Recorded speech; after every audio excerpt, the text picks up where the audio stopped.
Hey guys, it's Megan here from People Medical Consulting, and this is our practice question of the week. We had a practice come to us this week and ask the question of whether or not they could hire a non-VR doctor using a replacement exemption.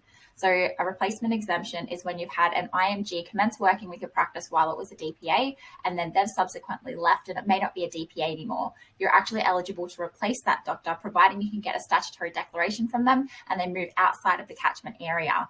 So with a non-VR, it's important to note that most of the 3GA training programs are not going to accept a replacement exemption for them meeting their 19AB guidelines, meaning they actually need to be in a DPA location. However, if you're working with a doctor who is on a spousal visa or some other type of visa and they don't have a 19AA exemption, you should be able to use the 19AB replacement exemption to have them come and work in your practice. If you have any questions, please feel free to reach out to us and ask. Otherwise, I'll see you next week for another practice question of the week.